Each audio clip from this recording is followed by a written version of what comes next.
All right, so Filipino martial arts, it's already the 27th of May, or it's either been a really long time or a really short time. I don't even know anymore. Let's bow it in. Chinese, Filipino, Thai, Indonesian, French and Dog Brothers, Japanese, okay? And our goal today is the same goal as what I just did in the CLOT class. That CLOT class that I just recorded, very usable. What I want to do here, everybody, is I want to walk you through what doing all of my first level requirements in my Filipino martial arts core curriculum might look like if you don't have a training partner. Okay, this was something before all of this happened that we were kind of dealing with. Like, I had a few of my members in my online community that just legitimately couldn't find a training partner. And I was a little bit more hesitant to be like, because there's got to be somebody, right? But now the world is what it is. So I really want to give people options. I want people to be able to move ahead, even if they legitimately have nobody else who can train with them. And that's what we're going to focus on today. So let me say this super briefly, and then we're going to get started. My curriculum started sort of based on Guro Inosanto's his original curriculum at his first commercial school, the Kali Academy in Torrance, where they had phases, phase 1 through phase 4, okay? And very much mirroring the rank structure in Jeet Kune Do. And then around 2010, I had only been an instructor under Guro Inosanto for about 2 years. He asked all of his instructors that he had certified, if you have a Filipino martial arts program, would you please start using belts? And he never confirmed this. My guess, he just got tired of explaining apprentice instructor would be like a first degree black belt, associate instructor would be like a 3rd degree, and full instructor would be like maybe a 5th or a 6th degree-ish, depending on the system. And I think he just was like, you know what, the general public knows those external symbols of rank. Let's just do that. And a lot of my instructors, like Sifu Francis Fong, never had sashes until a few years after Guro Inosanto started. It was always just certification. So in my organization for the adults, especially when it's traditional face-to-face classes, distance, it looks a little bit different. But traditional face-to-face classes, my people get an actual belt. I'm talking about my FMA program, but we don't wear them in class. It's like you have it, you earned it. I'm still following what my instructor asked me to do. In my experience, the majority of adults are okay without the external symbols of rank, okay? And I'm not saying that is the way that everybody should be doing it. I'm telling you why I do what I do. So in my program, the last thing I'll say, and then we're going to train, we have just levels where there's a belt. So yellow belt, orange belt, and then green belt / phase 1. And so when you have finished the first 3 levels and you have your green belt, you also get a certification as having finished phase 1 of the curriculum, okay? And then blue belt is an intermediary belt, purple belt is phase 2, black belt is an intermediary belt, and then red belt is phase 3, and then there's just phase 4 black belt, and then that's it. And the way that I do it is, if you want an instructorship, you have to finish the curriculum first, and then you can take your apprentice instructor's exam, which is very simple. You teach 1 class, you get feedback from me. You teach a 2nd class, you get additional feedback. You teach a 3rd class. Usually at the end of the 3rd class, as long as something catastrophic didn't happen, I present you with your certification. Okay, so I was saying this in the CLOT section, you know, martial artists, it's a lot like people talking about money. Like talking about rank makes them very uncomfortable. Rank is not the most important thing in martial arts. We all know that. But to say that rank isn't important is an oversimplification. So there should be an explicit process, and the expectations should be made explicit. So our goal here, and we can totally do it, especially with this group, is to run you through all of the yellow belt requirements. Most all of it is going to be pretty clean solo. The one that's going to be a little bit harder is when we get into single knife. There's going to be one requirement that's really tough to do by yourself, but we'll make the best out of it. Everybody start single stick for me. Okay.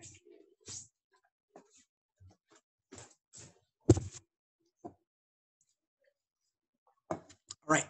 So the first numbering system that I teach in my curriculum is Eskrima 1. So clavicle to hip, angle 1, forehand. Clavicle to hip, backhand, angle 2, midline horizontal, midline backhand horizontal, 3 and 4, palm up thrust to the belly, 5, palm outward thrust to the shoulder or clavicle, 6, 7 is the arc thrust to the other side, is backhand to the shoulder or clavicle, 8, we flip that around and hit the right temple, 9, we uppercut the knee, forehand, 10, we uppercut the knee, backhand, we flip this over, hit the person in their left temple for 11, bring it down, we thrust up center line, and we end on our opposite side shoulder. So our left shoulder when we're right hand dominant. So 1, 2, 3, 4, 5, 6. Make sure this is chest level.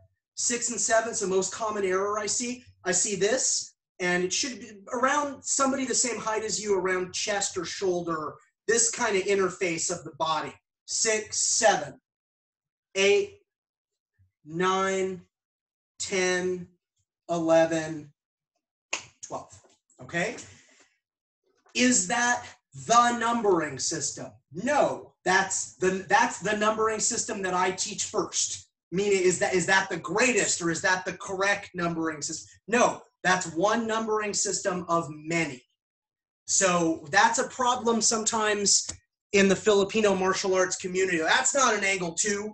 Well, it is when we're doing this numbering system, okay? And I'm sure, and for example, I teach 6 or 7 different 12-angle numbering systems throughout the entire curriculum. Not to be a collector, but I like to explore the different ways that people do things. Okay. So the backhand series, we're all in this backhand chambered position. We're still in a right lead. We only have 3 variables. We need to know how to just backhand watik, maybe change the elevation depending on the angle of attack. That's the first one, just the destruction, just the backhand. And that's gonna inform the rest of the series, right? We always have to start with that backhand hit and retract. Second variation, we backhand and we follow up with the X. That's gotta be an angle 2 and then an angle 1. Most common mistake people make, they backhand, they open. They go angle 1 and angle 2, and then as I'm fond of saying, it's hard to do the backhand series from your forehand side. So bring it back and then make your X from that backhand chambered position. This position, really the end of 2019 into the early part of this year, for whatever reason, when I teach, I've been calling this your home base position. That's not an official term. It's just kind of something I came up with. And it's easy to coach people, go back to home base, then make your X. Go back to home base, later, go back to home base before you do any of your follow-ups from the series, okay? So we have just the destruction, which you all know how to do. We have the destruction to the X, and we have the destruction to the redondo, okay? So single redondo is fine. If you're feeling really ambitious, you can double it, but you got to have at least 1. Okay, so you could do something like this. You could backhand the 1, backhand and make the X on the 2, backhand and redondo the 3, backhand, make the X again on the 4, backhand and redondo the 5. That gives you lots of reps. Traditionally, I would feed you the first 5 angles. You would just do 5 reps of each variable. So you do 5 backhands, 5 backhands to X, 5 backhand to Redondo, but I think you get the point, okay? Everybody here, I believe you know more of the backhand series, which is a Largo staple of the Inosanto curriculum, but we're focused on the first level only. So for the first level, you only need to know the backhand to the X, and the backhand to the Redondo. All right. Last Inosanto La Costa single stick requirement. Sorry, everybody. Let me get on the right thing here and then come back in frame. Yep. Okay. Is 1 count sombrata. And we learn this at 2 ranges. So Largo range, the range where we can only hit each other's hands. When I feed over the top, you roof, and your roof loads your attack. So we're going like that. It's 1 count sombrata. The term, as it was taught to me, is contra y contra sombrata. That means counter for counter training. So this beat, I'm defensive, then I'm offensive, then I'm defensive, then I'm offensive. Every beat, we're switching. So this is 1 count sombrata. So what we're going to do, this will probably turn out kind of cool in the video. Everybody key off of my timing. So meaning you roof, you feed me and hit through, and then you roof and feed me. So this way, yeah, I know there's a little bit of lag, so it's not perfect, but that's the idea, okay? So that's at Largo range. The other required variable would be to do this at Mayo range. The only thing that changes is now I'm in range for the hand check. So this one, instead of hitting through like you're supposed to do at Largo, usually we just kind of pull this one. So you have, like, it presents more like this. And I know that feels a little bit mechanical and maybe like a little bit of artifice, but until you can legitimately shut down their attack, shut that angle down with your roof, and your check can be here or here. I like this one, but you can also check on the outside. They're both acceptable. My preferences don't have to be your preferences. Okay, so either one of these is good. Okay, and for everybody watching who doesn't have a partner, you can easily do the 12 angles on your own. In fact, you don't need a partner for that. You can demonstrate the backhand series and the required variables on your own.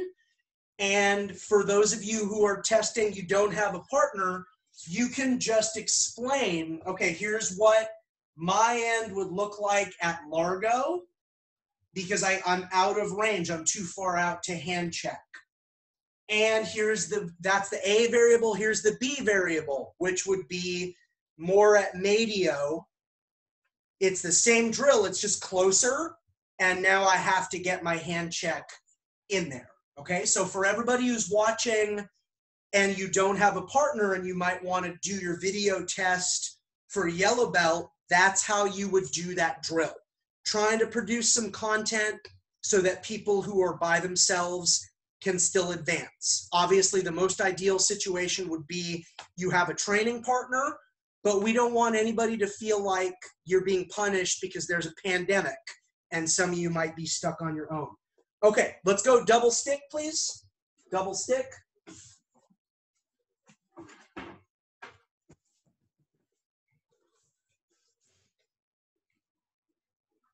Okay, so this is the first requirements, which are the coordination drills, very much something that can be done solo. So we just have Ikis, make the X with the right, make the X with the left. Angle 1, angle 2, angle 1, angle 2. Forehand, backhand, forehand, backhand. It's a 4-beat combination.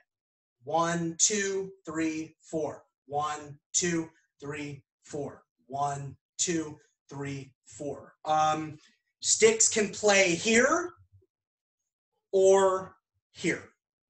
And, you know, the only place you can't be is doing the combo with one hand and then dropping the other one. That does you no good. That's like throwing a jab and just dropping your rear hand at your waist. Don't do that, okay? So this is fine or this is fine. And then, so we have Ikis and we have empty six. High inward, low backhand, high backhand. High inward, low backhand, high backhand. 1, 2, 3, 4, 5, 6.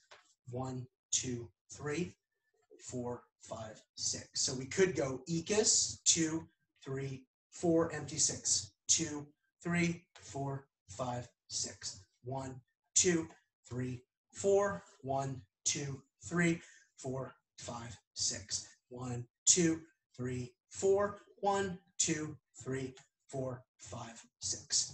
Okay. Training methodology when we have all of our resources available. In the air, like we're doing it, is always an option, and that's totally fine. If you have a bob dummy or a heavy bag that you don't mind hitting with sticks, that's actually my favorite modality, is to have something that I can hit using these patterns as a guideline. And then we have mirrored, where both of us would do, so you would do your right hand forehand, your right hand backhand, your left hand forehand, left hand backhand, your right inward, right backhand, left inward, left backhand, left backhand. That's mirrored when we can actually make contact with the sticks. And you know, over the years, different places that I've trained and even different eras in my own teaching, we've kind of cycled through a dominant modality of training. Like my first school I ever had in Southern California, all about heavy bag work all the time. Like, grab your sticks, we're getting on the heavy bags. We have rounds, we're gonna run through it, like really heavy bag dominant. And then New York City, very small space, and we will do mirror training as long as it's not gonna hit anybody, or we'll do it in the air with soft sticks if there's a bunch of people in that tiny space. Okay, so that's Ikis and empty six. Double stick versus single stick abecedario. Okay, everybody's thinking of their sticks as the blades of a pair of scissors. You have two variables. Yeah, you look good. Looks good, Conrad. Stepping to your left, scissoring closed, and your right hand. This is my right hand. Your right hand's got to be free. Whatever you want to call this, in front or on top, whatever, however you want to call it. This would be wrong, right? Scissor closed, and see how my right hand is behind my left hand? It's stuck. So that's wrong. So here, and then I hit an angle 2. So that's the first variation. Step to your left, scissor closed, give an angle 2 and stay closed. Variation number 2, step to your right and scissor open, hit an angle 1 and stay open. So go to your left and close, hit and stay closed. Go to your right and open, hit and stay open. Close it, hit, open it, hit. Close it, hit, open it, hit. Okay, now, usually when you see Guro and Inosanto teach this block of material, I'm not being disrespectful here, he'll do all 12 angles of a numbering system, and he doesn't really break it down. So a lot of people go, well, that's 12 different things. I can't do all of that. There are only 2 variables. We close forehand angles and meet it and stay closed. That's the first variable. We open backhand angles and we meet it and stay open. Those are the only 2 things, no matter what angles I give you. The only other thing that changes, you might do it at a lower elevation, depending on what angle I'm feeding you, okay? But we close forehand angles, meet it and stay closed. We open backhand angles, meet it and stay open, okay? So here's what I'm gonna do. You stay with double sticks. I'm gonna drop one because, again, this is supposed to be double stick versus single stick abecedario. So everybody open. I'm gonna feed you the requirements through the computer. Everybody close the angle 1, meet it and stay closed. Open the angle 2, meet it and stay open. close the angle 3, meet it and stay closed. Open the angle 4, meet it and stay open. Close the angle 5, meet it and stay closed. Okay, now some quick thoughts. 1 and 2 can be on the high line, just the way we did it. 3, you're probably, and 4, you're gonna drop the elevation. Now 5 is coming at you like this, right? So usually when I start people, I just have them like, here's the line, boom, and they just cut it, okay? Because again, I like that visual blades of scissors, okay? Because we all know you need both blades working in conjunction to cut the piece of paper. If the screw falls out of the pair of scissors, the scissors won't work anymore. You basically have 2 knives at that point. So I know it's a little bit different than scissor, but that gets you in the right headspace. Both weapons are involved as far as the gunting, the scissoring motion. Okay, so that's double stick versus single stick abecedario.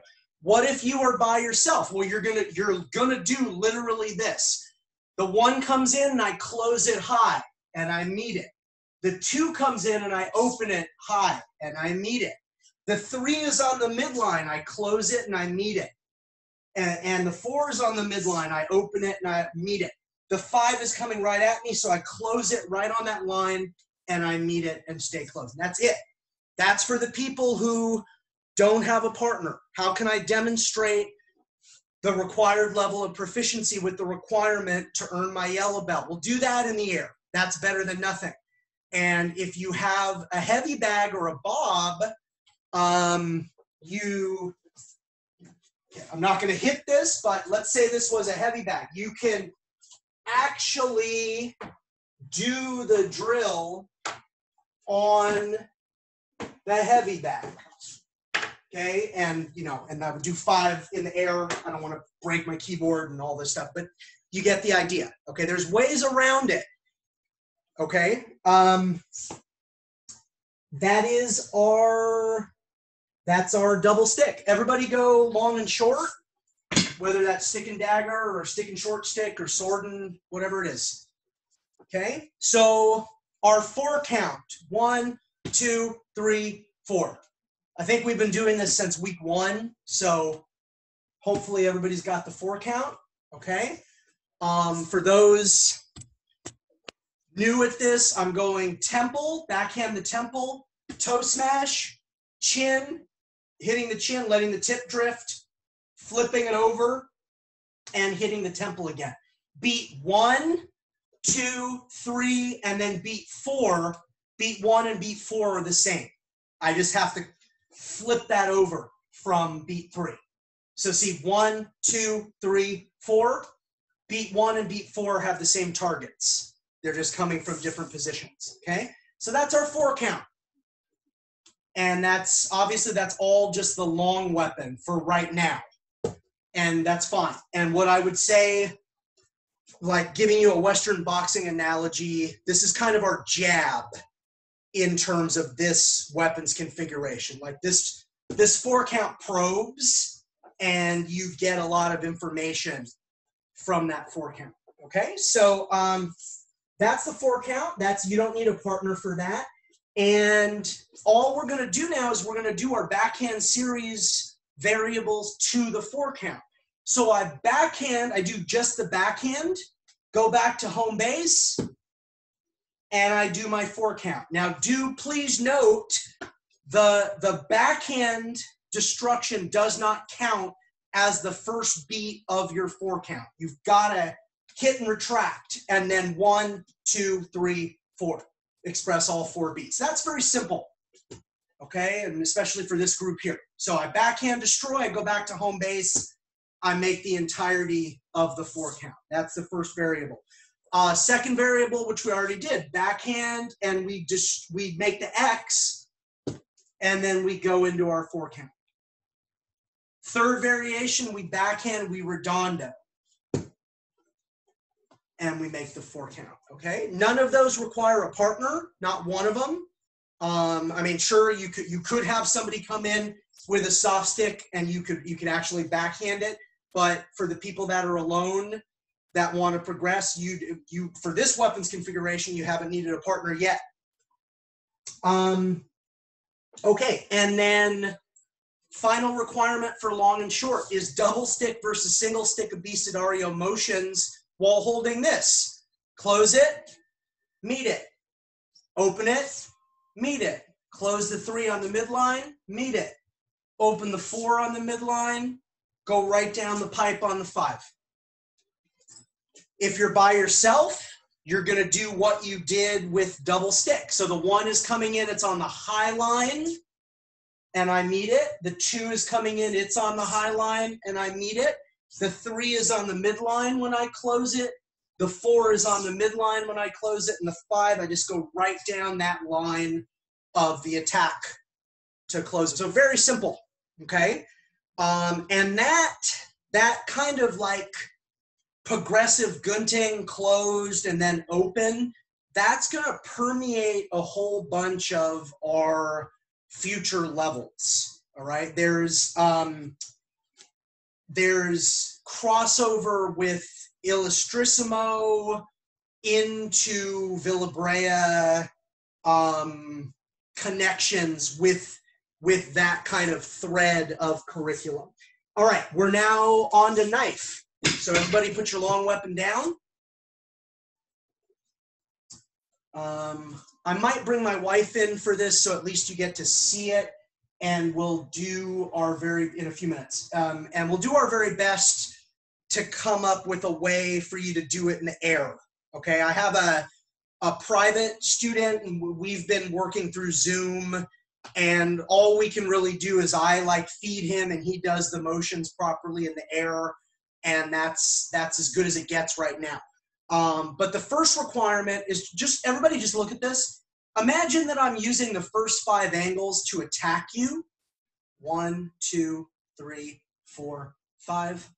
1, 2, 3, 4, 5. And real quickly, some ground rules, everybody.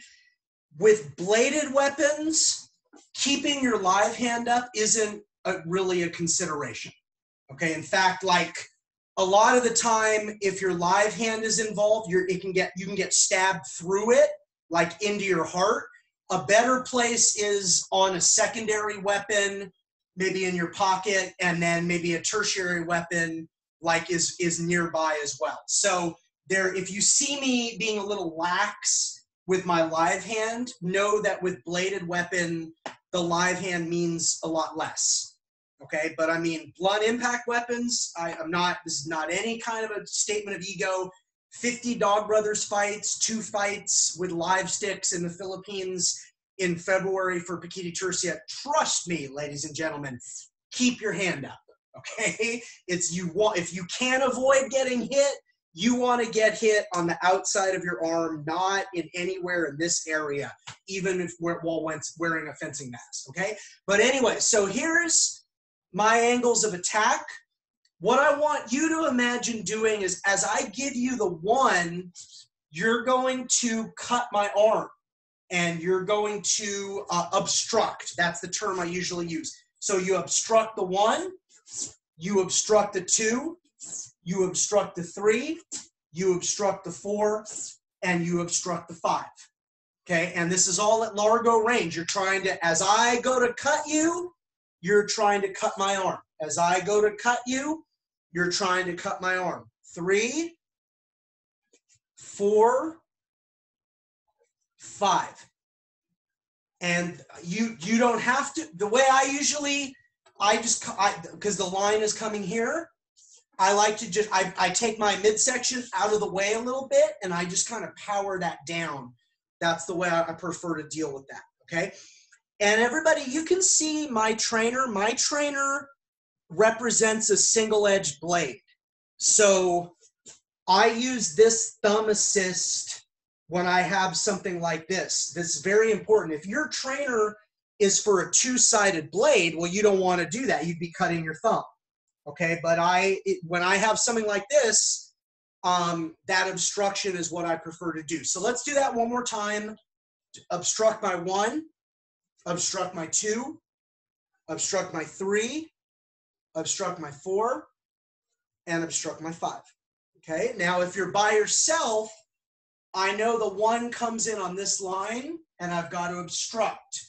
The 2 comes in on this line, the 3 on this line, the 4 on this line, and the 5 comes in. And again, I'm trying to, the ground rule is it's better to turn, I know it's counterintuitive, towards the blade, like towards the line of attack, meaning this buys you some time.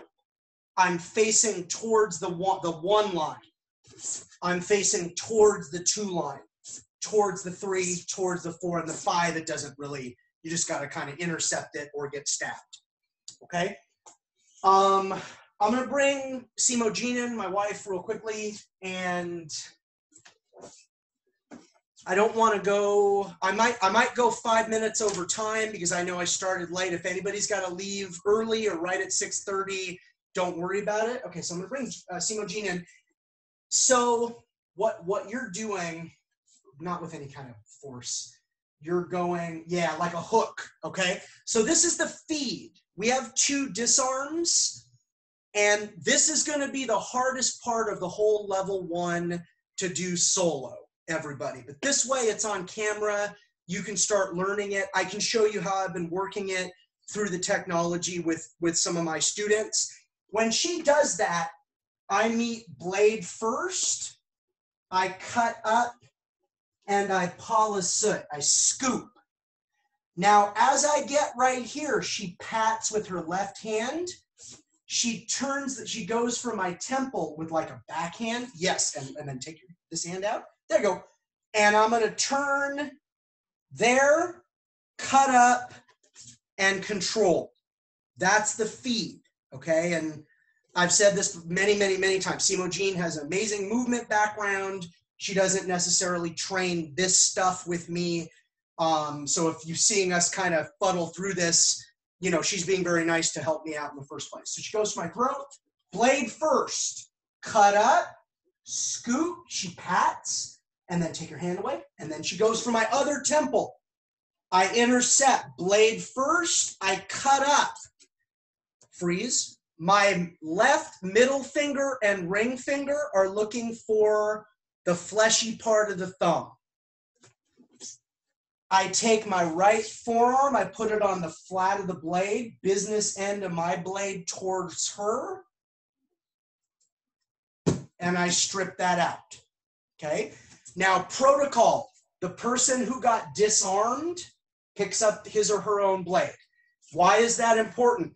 We've had people in our lineage that are military or law enforcement, they've disarmed somebody, and because for 10, 20 plus years, they've always been a nice person, they bent over, picked up the real blade, and handed it right back to the person who was trying to kill them a moment ago. Why did they do that? Because they have 20,000 reps over 10 years of doing that, because they wanted to be courteous. So their body just did what it's used to doing in class. Now that it's explicit, nobody is being rude. You fight the way you train. The disarmed person picks up their own weapon. Make that a protocol in all your training. And if somebody doesn't understand, tell them what I just told you. Okay? It's so easy to do. We're so polite. Oh, here you go. Okay, I know I just disarmed you. Here's your weapon. You don't want 20,000 reps of that over 10 years. Very important. All right, so she goes for my throat. Boom, cut up. I polissoot. She pats. She goes for my other temple. So technique 1, I go right here and I strip. Called strip on the right, on your right side. Technique 2, I put her in this kotegaeshi, this wrist twist, and then I disarm on the left side of my body. Okay? So now I'm going to have, since most of you are by yourselves, thank you, that's it. Okay? Since most of you are by yourselves, they're hooking here towards the right side of our neck. So we turn towards it and we intercept. blade first. We cut up and we control with our left hand. We scoop, we polisoot, but they pat our elbow and they go for our right temple. So we turn to our right and intercept blade first. We cut up and control, turn business end of my blade right towards them. If I can strip on the right side of my body, or I put them in like a kodagaishi from Aikido or Nihon Jiu-Jitsu, and I take it out on the left side of my body, okay? See what I mean by that's pretty much the block of the curriculum. I'm the instructor, and that's where I feel the most silly doing it in the air. But again, the alternative is not doing it at all. So we might as well use the technology so that when we're together again, you kind of know it, okay? So the blade, they're doing this kind of hook punch towards it's supposed to be towards your throat. They just want to enter and then have the blade come out on the other side. That's the goal. I turn to my left, I cut up and I control. I scoop, but they pat my elbow and they go for my right temple. So I turn, I cut up and I control. Technique 1, I strip it out on the right side of my body. Technique 2, I put them in that wrist flex and then I strip it out on the left side of my body. Okay? So for everybody watching, to the best of your abilities, you're going to try and do that in the air the way that I just did it. That's the best we can do until we can physically be together again and experience the energy safely. Okay? So those two things, you can put your knife down. Okay? Those are the only single knife requirements. There's no double knife in the first level. There is at later levels. Everybody get in a left lead. Panatuken. This will go really fast. Okay. So I'm Joe Generic. I'm in an orthodox, a left lead, and I'm firing a jab at your face. Okay. Split entry. Move your head to your right. Parry outside with your right hand, and finger jab simultaneously with your left hand. Here. So those three things, 1, 2, 3, happen at the same time. Split entry, sungab the eyes. And I'm showing you obviously in the air without a person. And this is how you'll do it if you're by yourself. And it's got to be right hand parries, left hand attacks. Because we're learning this against somebody in a left lead firing their jab. So imagine your right hand was outside, and on the inside of my arm, you're going, towards my eyes. One motion. That's what you're looking for. Okay?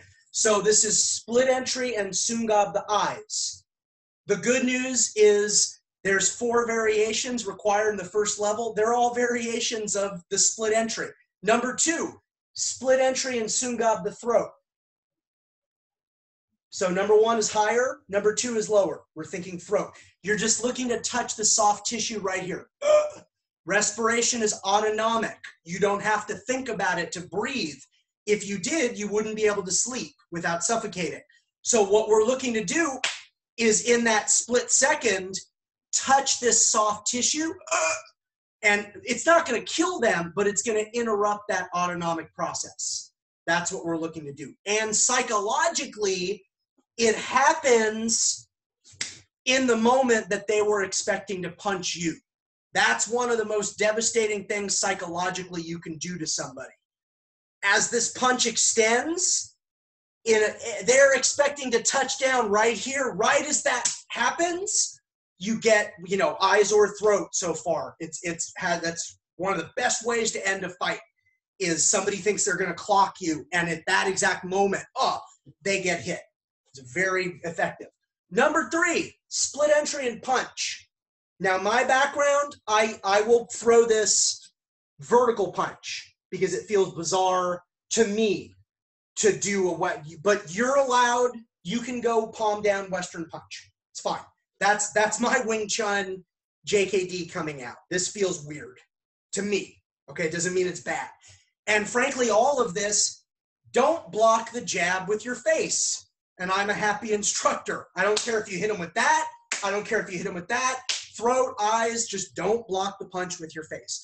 Number 4 look at this structure. It's for somebody who has really good form and they're keeping this rear hand up where they're supposed to if they're well trained. So what you're going to do is split entry and enter.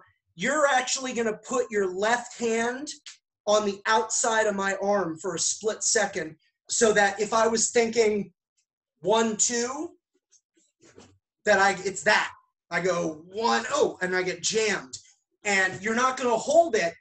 You're going to move into something else in the next second. But number 4 is split entry and monitor the rear hand. Okay? So for everybody at home, split entry eyes, split entry throat, split entry and punch. And again, I do mine like this. You can do yours palm down Western. That's either one is fine, as long as number 3 is a punch. Number 4, and you'll see me move in because you have to get a little deeper. Split entry and monitor the rear hand. And just, again, imagine for a split second, you move in and you're pushing this down so that the person can't fire the 1, 2. Okay? That's it. That's all upon a Tuhon level 1. Eyes, throat, punch, rear hand monitor. Okay? We're almost done. Staff. So if you don't have a staff, just grab your stick. But like I'll use these Krabi Krabong sticks. So it's labeled as staff, but it might also just be a dos manos kind of stick, a longer stick, a weapon that because of its weight or its length necessitates two-handed usage. So really 2 requirements here. Eskrima 1, two-handed. 1, 2, 3, 4, 5, 6, 7, 8, 9, 10, 11, 12. Okay? And that's on video. If you can watch that as many times as you need to. Honestly, and I'm sorry, this is called one-sided because obviously this, when I'm using both my hands, this is the business end. I'm only hitting with the business end. We'll learn it. We'll learn a template for 2-sided staff or dos manos later in the curriculum, okay? And if you run into any kind of trouble, go back to how was I doing it one-handed? Like 12. 12 should end on your left shoulder. And if you struggle with that, go, well, how was I doing it? Oh, okay, I was doing it like that. So it looks like this, two-handed. But that's, and obviously nobody needs a partner for that. Okay, there are 2 elevations. Hitting in high from the right side of your body, hitting in high from the left side of your body, hitting in low from the right side of your body, hitting in low from the left side of your body. So we do 3 counts. And then we pause and we do it on the other side, meaning high, high, high. Slight pause, high, high, high. That's the first one. Low, low, low, low, low, low. Slight pause, low, low, low. High, low, high. High, low, high. Slight pause, high, low, high. And then the 4th and final required one is low, high, low. Low, high, low. Switch, low, high, low. Okay? And then this is just a little bit of a bonus, and so all of those, for those of you with no partner, 3 high and then 3 high on the other side. 3 low, slight pause, 3 low on the other side. High, low, high, do it on the other side, low, high, low. But just if you want to be complete, outlier is first, meaning high, low, low. High, low, low. Outlier is first. Low, high, high. Low, high, high. So we did outlier is first. Outlier is last. High, high, low. High, high, low. Outlier is last. Low, low, high. Slight pause. Low, low, high. But the only required, that's just if you want to be complete. The only required ones are 3 high on both sides, 3 low, high, low, high, low, high, low. Those are all things that you can demo solo. You don't need a partner, okay? And the final requirement, let's go back to single stick. This will go real fast. Final requirement is apply to Eskrima Balintawak. And most of you have been with me when we've covered this. Lesson A, we put it neutral in our left hand. Greetings. If we were together, the insides of our wrists would meet. We would do this at the beginning of our session, and we would do this, you know, when one of us is getting ready to leave. That's it. That's lesson A, greetings. Lesson B, stances. Let me get a stick with tape which is not falling apart. Okay, for apply to Eskrima Balintawak, no more than a 2-finger long puño. Does everybody see that? Inosanto La Costa likes a fist length.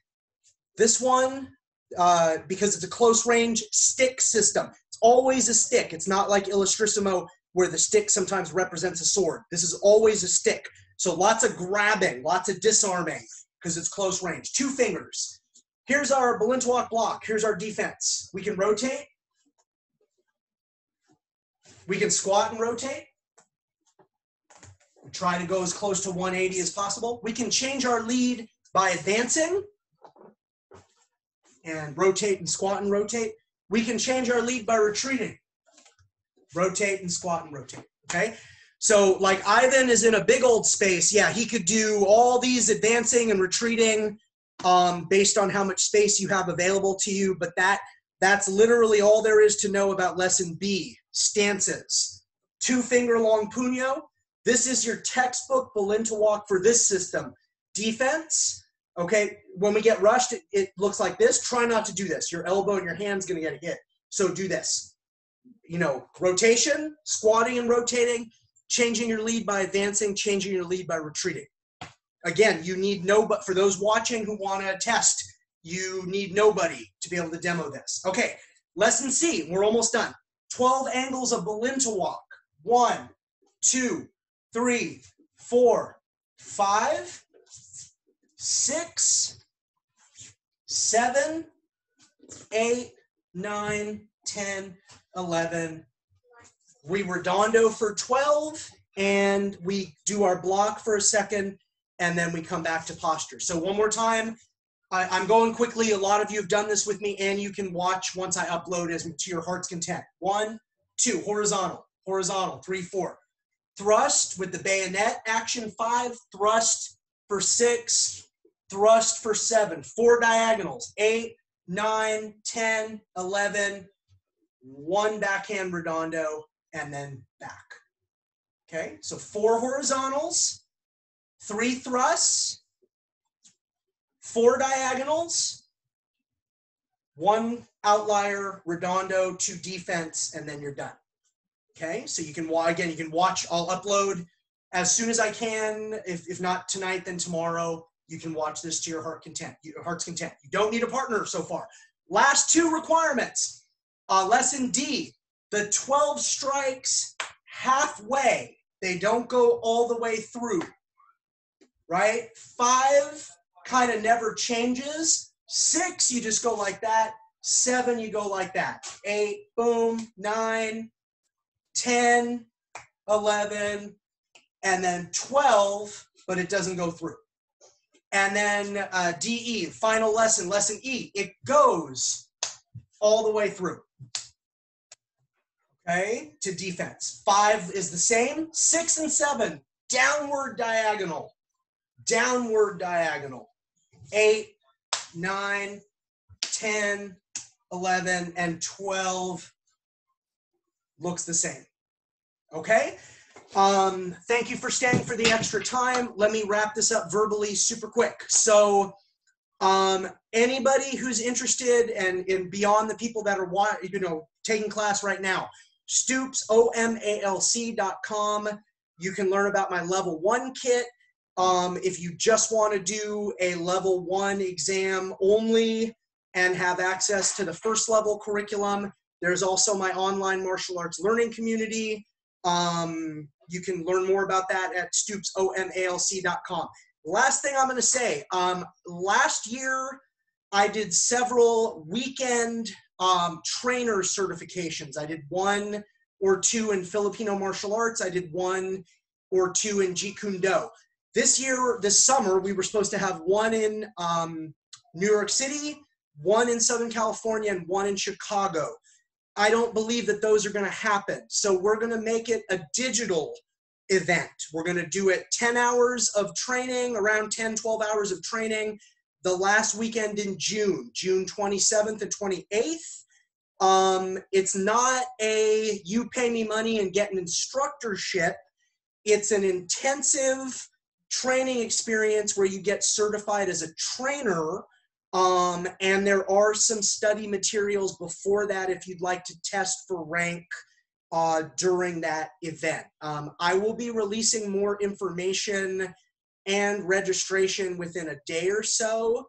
But I figure if we can't all get together in those 3 locations physically, that we might as well do that virtually and take advantage of that. All right. Thanks for joining me, everybody. Chinese, Filipino, Thai, Indonesian, French and Dog Brothers, and Japanese. All right, I'm going to stop this recording.